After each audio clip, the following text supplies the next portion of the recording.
केंद्रीय मंत्री नारायण राणे आपला उमेदवारी अर्ज आज दाखल करणार आहेत। मात्र उमेदवारी अर्ज दाखल करताना सिंधुदुर्ग जिल्ह्यातून मोठ्या प्रमाणात युवक आहेत, यांचा सहभाग दिसतोय आणि मोठ्या प्रमाणात युवक कार्यकर्ते हे रत्नागिरीच्या दिशेने रवाना झालेत। आपल्या समेत युवक चे राज्याचे पदाधिकारी आहेत। मला सांगा, आज केंद्रीय मंत्री नारायण राणे आपला उमेदवारी अर्ज दाखल करतायत। दादांनी सांगितलेलं येऊ नका, तरी पण मोठ्या प्रमाणात कार्यकर्ते रवाना झालेत।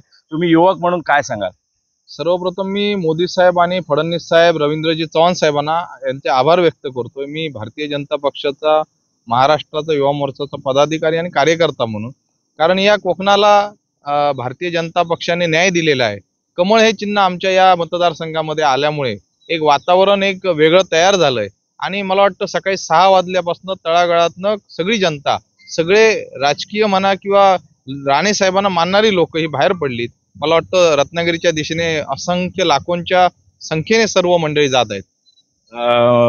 जनसमुदाय मोठ्या प्रमाणात जमा होईल असं म्हणतायत आपले आणि युवक कार्यकर्ते आहेत। मला सांगा, आज जाहीर सभाही आहे आणि त्यानंतर उमेदवारी अर्ज दाखल होणार आहे, काय भावना आहे?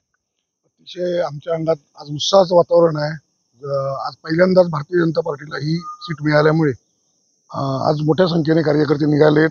सभेच्या ठिकाणी पण वातावरण खूप चांगलं असेल। आम्ही त्यात आता सामील होऊ एक अर्ध्या 1 तासात आणि अतिशय जल्लोषी वातावरण आहे। हेच वातावरण निवडणुकीपर्यंत 100% टिकेल। हेच वातावरण निवडणुकीपर्यंत असेल। विनायक राऊत जे विरोधी गटाचे उमेदवार आहेत त्यांनी म्हटलंय की आपला विजय निश्चित आहे, मात्र नारायण राणेंना उशिरा उमेदवारी मिळाली, काय भावना आहेत? मला असं वाटतं गेली 10 वर्षात राऊतांनी काय केलं हा फक्त लेखाजोखा सांगावं। उमेदवारी केव्हा मिळाली हा महत्त्वाचा प्रश्न नाही, उमेदवारी कोणाला मिळाली। त्यामुळे राणेसाहेब पराभव करणार या भीतीपोटी त्यांचे वेगळे वेगळे उल्लेख केले जातात। त्यामुळे मला असं वाटतंय राऊत यांनी आता परतीची बॅग भरून तयारीत राहावं। दादांनी सांगितलंय की विरोधकाचं डिपॉझिट जप्त होईल, काय युवकांकडून कसा प्रतिसाद? मला असं वाटतं राणे साहेबांनी आमच्या तळागाळातील कार्यकर्त्यांचा आणि युवा मोर्चाच्या सगळ्या पदाधिकारी आणि कार्यकर्त्यांच्या मनातील बोललेत। मला असं वाटतंय की आज राणे साहेब ज्या लीडने स्पीडने येणार, मला वाटतं या महाराष्ट्रामध्ये 1 नंबरचं लीड या भारतीय जनता पक्षाला या मतदारसंघामधूनच मिळणार, याची मी एकदम तुम्हाला मनापासून सांगतो की राणे साहेब हे जवळजवळ 3 लाखाच्या मताधिक्याने येणार आहे। डिपॉझिट जप्त होईल? डिपॉझिट जप्त होण्याच्या स्थितीमध्ये आहे।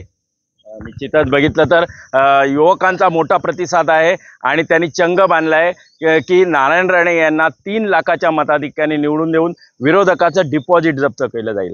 सुरेश कौलगेकर, जय महाराष्ट्र, रत्नागिरी।